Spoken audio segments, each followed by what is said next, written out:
இது வந்து பதப்படுத்தப்பட்ட அரிசி மாவு. இது என்னென்னா ஒரு மணி நேரம் ஊற வச்சுட்டு நான் வந்து மிக்சிலேயே அரைச்சிட்டேன். ஒரு 1.5 கிலோவுக்கு போட்டு நான் எல்லாத்துக்கும் வேணும், முறுக்குக்கு அப்புறம் சீடைக்கு எல்லாம் அந்த மாவு வேணும், தட்டைக்கு எல்லாம் வேணும், அதனால் அரைச்சி வச்சுருக்கேன். இப்போ இது வந்து ஒரு 200 கிராம் கப்பு. இது இந்த கப்பால் தான் நான் அளந்து 200 கிராம், இங்கே பாருங்கள், இந்த கப்பால் தான் அளந்து எல்லாம் பண்ண போகிறேன். முதல்ல இந்த கடாயில் எல்லாத்துக்கும் உளுந்து பொடி வேணும், அதனால் ஒரு கப்பு உளுந்து பொடி சேர்த்துக்கிறேன்.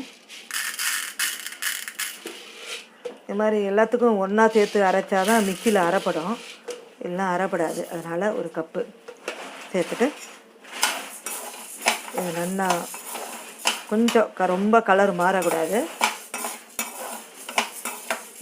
கொஞ்சம் லைட்டாக சவக்கிற சமயத்தில் நம்ம எடுத்து அரைச்சிட்டு ஜலிச்சிக்கலாம்.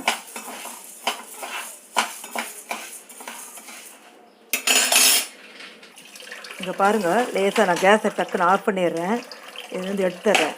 லேசாக இப்படி சவக்கிறது பாருங்கள், இந்த பதத்துக்கு நம்ம எடுத்துக்கலாம். எடுத்து இதை ஆற வச்சுட்டு நல்லா நைஸாக அரைச்சி ஜலிச்சுட்டு அதுக்கப்புறம் நான் எடுத்துகிட்டு வந்து காட்டுறேன். இதெல்லாம் நான் 4 பட்சணத்துக்கு நான் அளந்து வச்சுருக்கேன்.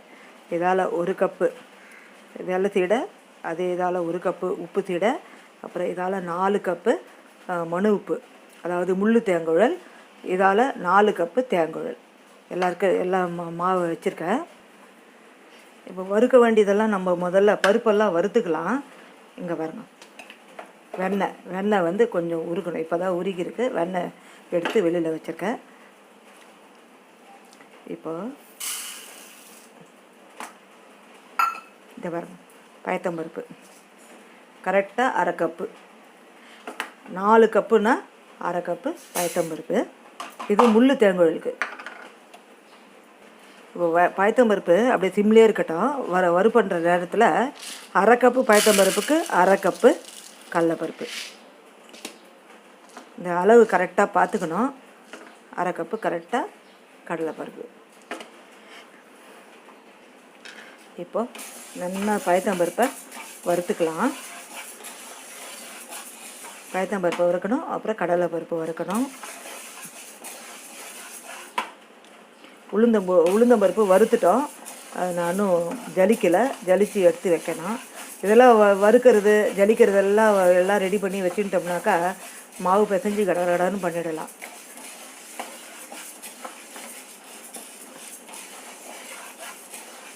இப்போ இது வறுபடட்டும். இங்கே பாருங்க, நல்லா லைட்டாக கோல்டன் ப்ரௌனுக்கு இப்படி வறுத்தாச்சு. இந்த பாருங்க,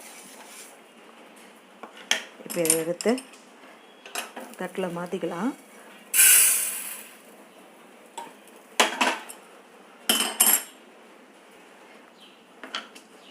அரை கப்பு கடலைப்பருப்பு.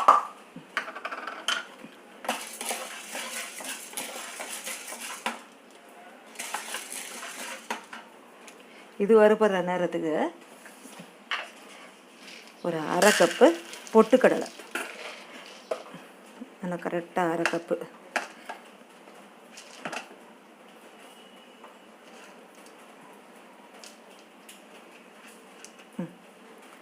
அரை கப்பு பொட்டுக்கடலை.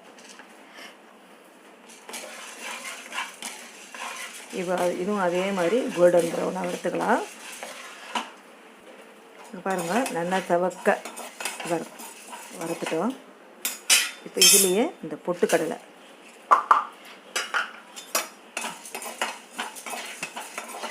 போட்டு ஒரு திருப்பி கேஸ் ஆஃப் பண்ணிடுறேன். அப்படியே அந்த சூட்லேயே அப்படியே வதங்கிடும். இதையும் எடுத்து இந்த பயத்தம்பருப்பு கூட அப்படியே சேர்த்துக்கலாம்.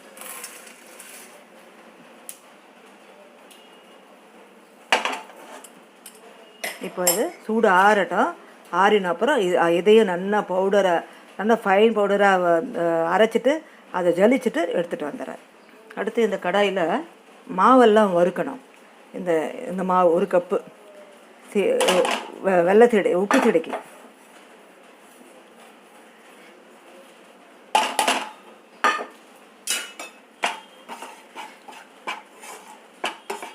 அப்படியே டான்ஸிங் பதம், அப்படியே இப்படி இப்படி இப்படி உருட்டாக அப்படி உருண்டு வரும். அப்புறம் வந்து இப்படி கோலம் இழ போடணும்.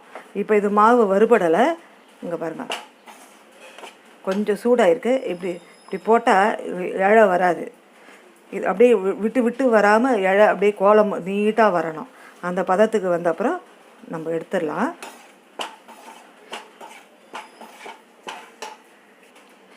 மாவு நல்லா வறுபட்டுட்டு இப்போ பாருங்கள் இப்படி எடுத்து இது இப்படி வரணும். கோலம் அப்படியே நீட்டாக இழைய விடாமல் வரணும். அப்படி வரணும். அவ்வளோதான், நல்லா வறுபட்டாச்சு. இது வந்து வறுத்த மாவு. இதே மாதிரி அடுத்து தேங்குழலுக்கு வறுக்கணும், முள்ளு முறுக்குக்கு இதுவும் இதே மாதிரி தான், இதே மாதிரி டான்ஸிங் பதம். இது ரெண்டுத்தையும் வறுத்துட்டு வந்து பார்க்கலாம். முள்ளு தேங்குழலுக்கு மாவு வறுத்தாச்சு, இதுவும் அரைச்சிட்டேன். இப்போ இது ரெண்டுத்தையும் சேர்த்து இப்போ என்ன பண்ணலாம், திருப்பி ஒன்றா இன்னொரு தடவை ஜலிச்சிக்கிறோம். இதை ஜலிச்சு எடுத்துகிட்டு வந்துடலாம். அதே மாதிரி உளுத்த மாவு அரைச்சி ரெடியாக வச்சுருக்கேன். இது தேங்குழலுக்கு நான் வந்து அளவு சொல்கிறேன். இங்கே பாரு, இது முள்ளுக்கு அந்த முள்ளு தேங்குழலுக்கு பருப்பு அரைச்சது இவ்வளோ தான், 1 ஸ்பூன் இவ்வளோ தான் மீறும். அது தேவையில்லை, மற்றதெல்லாம் இதில் சேர்த்துக்கலாம். தேங்குழல் முள்ளு முறுக்குக்கு நல்லா எல்லாம் சேர்த்து நல்லா இன்னொரு தடவை ஜலிச்சு நல்லா எடுத்து வச்சுட்டாச்சு. இது நான் பண்ணுறப்ப காட்டுறேன். அடுத்து தேங்குழலுக்கு இதே மாதிரி நல்லா ஜலிச்சிட்டேன் மாவெல்லாம். இது 4 கப்பு, இதால் 4 கப்பு மாவுனா அரை கப்பு உளுந்து. இதுதான் அளவு, 4க்கு அரை கப்பு உளுந்து. இதையும் போட்டுட்டு இது என்ன பண்ணலாம், இதையும் இந்த ஒரு தடவை ஜலிச்சுட்டு அப்புறம் எடுத்துகிட்டு வந்துடலாம். அடுத்து இந்த கடாயில் இப்போ கடைசியில் வெள்ளத்தீடை அதுக்கு வறுக்கணும். இதுக்கு வந்து கொஞ்சம் பொன்னிறமாக வறுக்கணும். அடியில் அப்படியே கொஞ்சம் ரெட்டாக வரணும், பொன்னிறமாக வரணும். அந்த அளவுக்கு வறுக்கணும். அப்போ தான் வந்து வெள்ளத்தீடை நல்லா கரகரான்னு இருக்கும். இது இப்படி பண்ணிங்கன்னா இந்த இடத்துல அப்படியே சிவப்பாக ஆகணும். அந்த அளவுக்கு வறுக்கணும். அப்படியே ஸ்லோ ஃப்ளேம்லேயே வறுக்கலாம். இது பாருங்கள், வெள்ளை சீடைக்கு அப்படியே கலரே மாறிடுது. இவ்வளோ செவக்க வறுக்கணும்.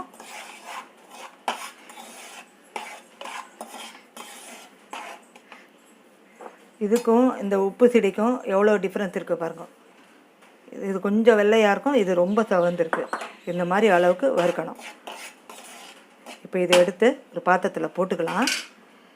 தேங்குழல் ஜலிச்சாச்சு, இது ரெடியாக இருக்குது. இப்போ இது உப்பு சீடைக்கு இதுவும் வறுக்கணும். 1 கப்புக்கு நல்லா 1 ஸ்பூன் உளுந்த மாவு, 1 டேபிள் ஸ்பூன் உளுந்த மாவு. இப்போ இதை போட்டு இதையும் ஜலிச்சு எடுத்துகிட்டு வந்துடலாம். இது பாருங்கள், உப்பு சீடைக்கு இது ஜலிச்சு எடுத்துகிட்டு வந்தாச்சு. அதே மாதிரி வெள்ளை சீடை சூடாக இருக்குது. இதுக்கும் அதே மாதிரி தான், 1 கப்புக்கு 1 ஸ்பூன் உளுந்து. இதையும் ஜலிச்சு எடுத்துகிட்டு வந்துடலாம். இப்போ வெள்ளை சீடைக்கு என்ன அளவுனா, இதால் முக்கால் அளவுக்கு வெல்லம் எடுத்துருக்கேன். இங்கே பாருங்கள், அப்படியே அடைச்சி அளக்கக்கூடாது. இப்படி லூஸாக இப்படி அளக்கணும். இங்கே பாருங்கள், கரெக்டாக 150 கிராம். முக்கால் அளவுக்கு, 1 கப்புக்கு முக்கால் அளவுக்கு வெல்லம், அதுதான் அளவு. இப்போ இதில் போட்டுக்கலாம். போட்டு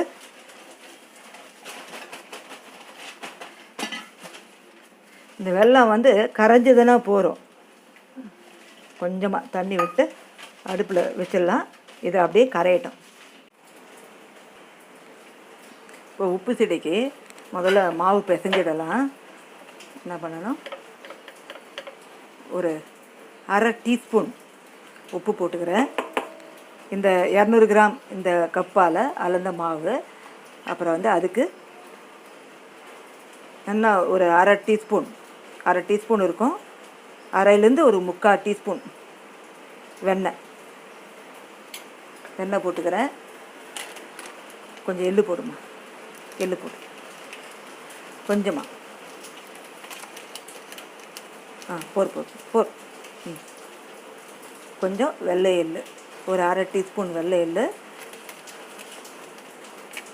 நல்லா துருவின தேங்காய், நல்லா ஒரு 3/4 டேபிள் ஸ்பூன் தேங்காய் போட்டுக்கிறேன். இப்போ இது முதல்ல கலமா கொஞ்சமாக இழுண்டு பெருங்காய பொடி குத்தணும். முதல்ல அது கலக்கட்டும். இந்த வெண்ணெயோட சேர்ந்து நல்லா கலரி இப்படி பிடிக்கணும். அதுதான் பதம். அது மாதிரி குழக்கட்டை மாதிரி பிடிக்க வந்ததுன்னா நம்ம போட்டிருக்கிற அளவெல்லாம் கரெக்டுன்னு அர்த்தம். நல்லா அந்த வெண்ணெயில் சேர்ந்து நல்லா கலக்கணும். மாவு ஒரு 5 நிமிஷம் கைவிடாமல் கலக்கணும். இங்கே பாருங்கள், வெண்ணெயோட சேர்த்து நல்லா பிசைஞ்சாச்சு. இப்போ பிடிச்சாக்கா இங்கே பாருங்கள், இப்படி இப்படி குழக்கட்டை மாதிரி இப்படி இருக்கணும். இப்படி உடைச்சோம்னா உடையணும். இதுதான் அளவு. இப்போது என்ன பண்ணலாம், கொஞ்சமாக பெருங்காயப்பொடி தண்ணி, வெறுமை ஒரு டீஸ்பூன் போல் பெருங்காயப்பொடி தண்ணி, அதுக்கப்புறம் கொஞ்சமாக தண்ணி சேர்த்து நல்லா கெட்டியாக நம்ம சப்பாத்தி மாவு பதத்துக்கு பிசைஞ்சிக்கணும். தண்ணி ரொம்ப விட்டுறக்கூடாது, கொஞ்சமாக சேர்த்து மெதுவாக பிசையணும். இங்கே பாருங்கள், நல்லா இப்படி சாஃப்டாக இப்படி கை வச்சா அழுந்தணும். அது மாதிரி பிசைஞ்சாச்சு. இப்போ இது இருக்கட்டும். இப்போ இது என்ன பண்ணணும், இந்த ஃபோன் பிடிமா, இங்கே பாருங்கள், இப்படி வச்சு அப்படியே ரவுண்டாக இது பண்ணக்கூடாது. அப்படியே அழுத்தி இப்படியும் உருட்டக்கூடாது. வெறுமை லேசாக இப்படி வச்சு இங்கே பாருங்கள், அவ்வளோதான். இப்படி தான் உருட்டணும் சீடை. இந்த எண்ணெய் தடவினா தட்டு துணியில் மட்டும் போட வேண்டாம். இது மாதிரி எண்ணெய் தடவி வச்சுருந்தோம்னாக்கா உங்களுக்கு அப்படியே எடுத்து எண்ணெயில் போட்டுடலாம். இது மாதிரி இப்படி இது பண்ணி அப்படியே இதில் போட்ட வேண்டியது, வச்சுக்க வேண்டியதான். இது மாதிரி உருட்டணும். இது மாதிரி இப்படி உருட்டி எல்லாத்தையும் உருட்டிட்டு நம்ம பார்க்கலாம். இது மாதிரி எல்லாத்தையும் உருட்டிட்டு பார்க்கலாம். இப்போ அடுத்து வெள்ளை சீடைக்கு பிசைஞ்சு வச்சுக்கலாம். இதுக்கு ஒரு 1/4 ஸ்பூன் தேங்காய் பொடி, ஏலக்காய் பொடி,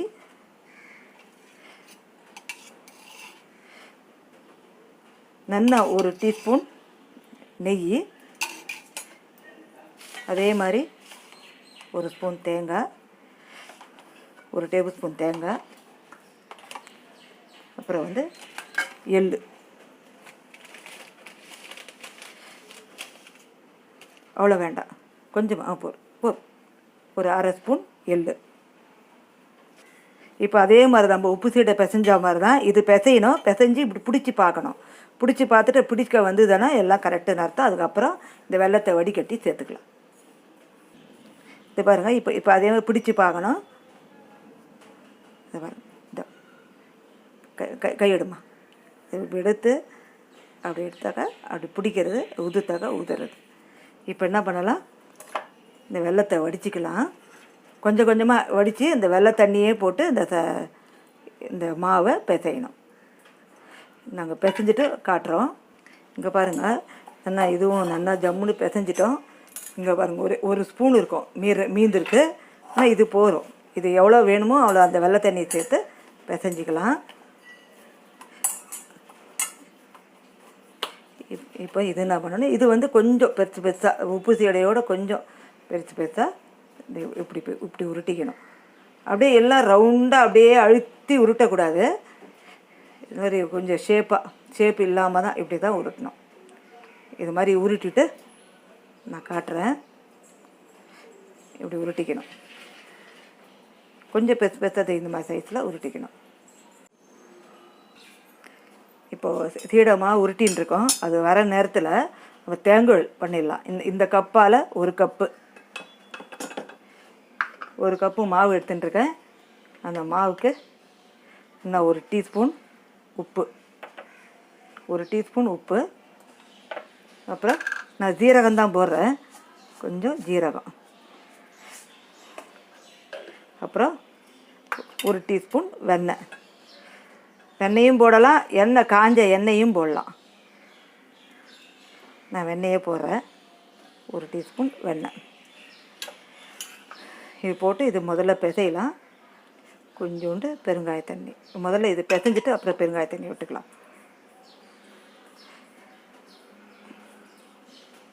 எல்லாம் வெண்ணெயில் எல்லாம் சேர்ந்து நம்ம சீடை மாவு பண்ண மாதிரி தான். அப்படியே பிடிச்சா இப்படி பிடிச்சா இப்படி பிடிக்க வரணும்.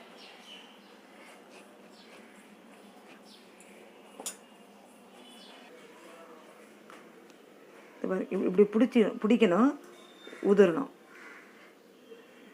பிடிச்சாக்கா இன்னும் கொஞ்சம் வெண்ணெய் போட்டுக்கிறேன், ஏன்னா கொஞ்சம் சேர்ந்து வர மாதிரி இல்லை, அது இன்னும் கொஞ்சம் வெண்ணெய்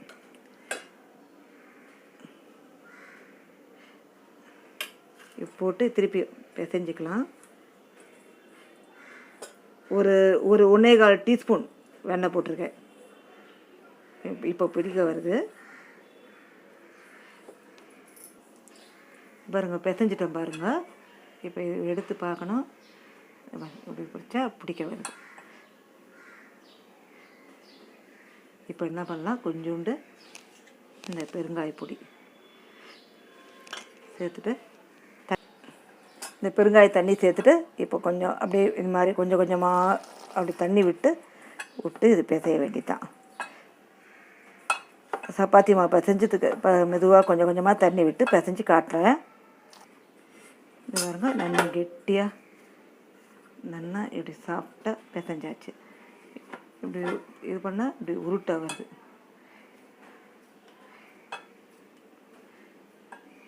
உருட்டு குழலில் போட்டுற வேண்டியதான். இப்போது இதை தான் நான் சுற்றி காட்ட போகிறேன். இதில் வந்து எண்ணெய் தடவி வச்சுருக்கேன். அதே மாதிரி இந்த குழல்லையும் எண்ணெய் தடவி வச்சுருக்கேன். இந்த தேங்காய் இந்த 3 அச்சு போட்டிருக்கேன். இது உள்ளே போட்டு இந்த பாருங்க, இது அப்படியே எண்ணெய் இங்கே காயறது. இந்த எண்ணெயில் அப்படியே விட்டுடலாம். ஆனால் அப்புறம் அப்படியே இப்படி எண்ணெயில் கூட டேரெக்டாக விட்டுடலாம்.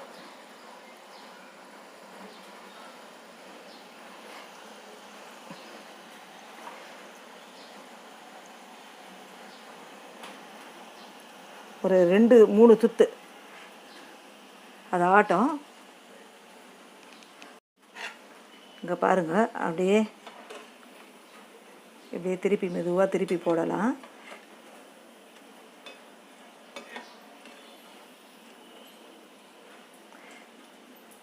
இந்த ஓசையெல்லாம் அப்படியே அடங்கணும். இது ஒன்று போட்டேன் பாருங்கள், இப்படி உடச்சாக்கா அப்படியே தூள் தூளாக இப்படி இருக்கணும். இது கையிலே மாவாக ஆகிடும். அப்படியே கிறிஸ்பியாக இருக்கும் எத்தனை நாள் வேணாலும். இது இப்போ இந்த பக்கம் ஆட்டம் பாருங்கள், அப்படியே நல்லா அந்த ஓசையெல்லாம் அடங்கி அப்படியே வந்திருக்கு. அப்படியே எடுத்துடலாம்.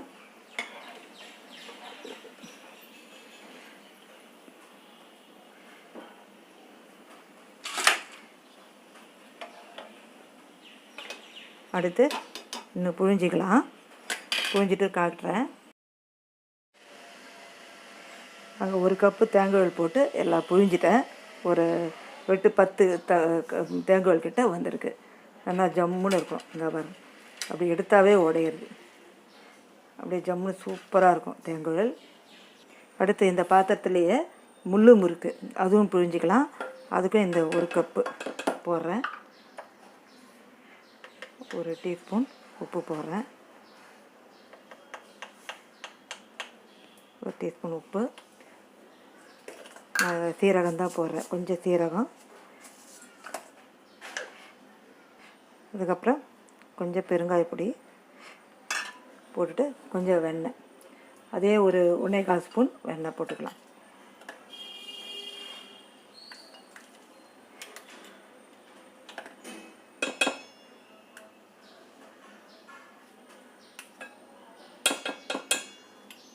இது பிசைஞ்சிக்கலாம்.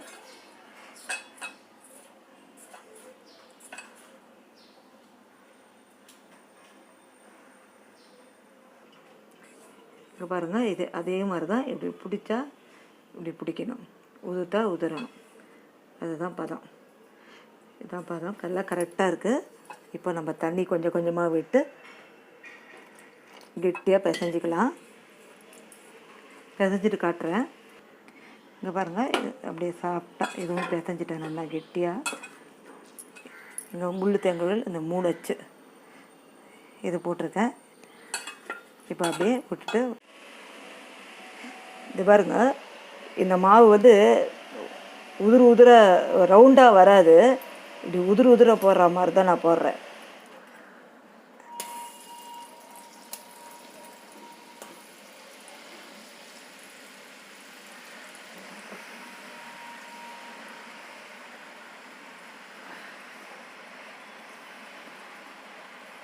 கையை இப்படி வச்சுட்டு அவ்வளோதான். பொறுமையாக ஆட்டம், உடனே கலரக்கூடாது. இது மாதிரி வெந்து வரட்டும். வந்த அப்புறம் நம்ம கலரி எடுத்து காட்டுறேன் பாருங்க. இது மாதிரி ஓசையெல்லாம் அடங்கின அப்புறம் அப்படியே எடுத்துட வேண்டியதான். நான் போன கிருஷ்ண ஜெயந்திக்கு போட்டிருக்கேன், ரவுண்டாக அப்படியே ஜம்முன்னு வரும் மணு உப்பு. அது மாதிரி இது இல்லை. இது மாதிரி உதிரு தான் நான் பண்ணுறேன். இது மாதிரி மாவு செஞ்சுருக்கேன் அப்படியே. ஆனால் இந்த முறுக்கு ரொம்ப கரகரன்னு இருக்கும், ரொம்ப சூப்பராக இருக்கும்.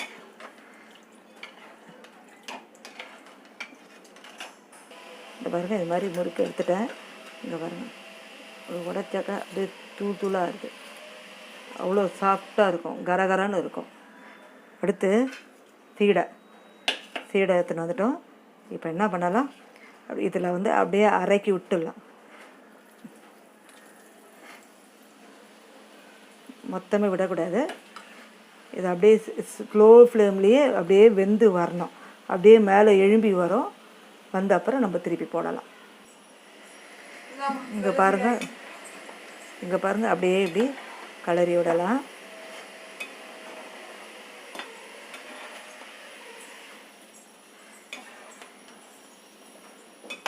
அப்படியே வேகட்டும். இது அப்படியே கொஞ்சம் ரெட் ஆன அப்புறம், மெரூன் கலர் ஆன அப்புறம் எடுத்துடலாம். ஸ்லோ ஃப்ளேம்லேயே அப்படியே வேக விடணும். இது பாருங்க, நல்லா ஜம்முன்னு இப்படி கோல்டன் ப்ரௌன் கலரில் அப்படியே எடுத்துடலாம்.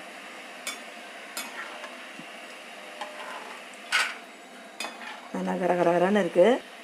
இப்போ பாருங்கள், நல்லா ஜம்முன்னு ஒரு ஈடு எடுத்துட்டேன். இப்போ அடுத்த ஈடுக்கு வெள்ளை சீடை இது போடலாம்.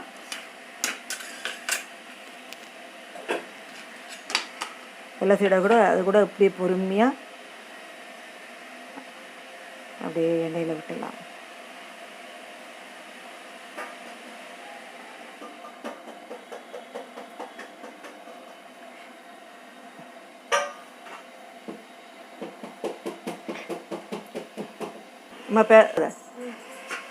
இது பாருங்க, அப்படியே மெதுவாக அப்படி திருப்பி விடலாம். எல்லா சீடையும் போட்டேன்.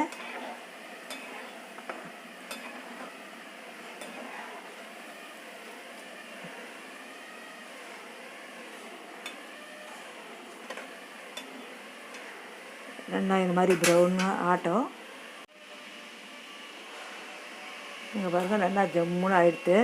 இதே நான் வந்து கொஞ்சம் பாருங்கள் அவசரப்பட்டேன், கலர்னால உடஞ்சி போச்சு. அது மற்றதெல்லாம் அப்படியே ஜம்முன்னு ஆறுன அப்புறம் நல்லா அப்படியே கெட்டியாகிடும். இதெல்லாம் இதெல்லாம் அப்படியே ரவுண்டாக இருக்குது பாருங்கள். நல்லா சாஃப்டாக இருக்கும், கரகரகரன்னு இருக்கும். இது மொத்தத்தை எடுத்துகிட்டு பார்க்கலாம். அவ்வளோதான். இந்த சீடையெல்லாம் எடுத்துட்டேன்.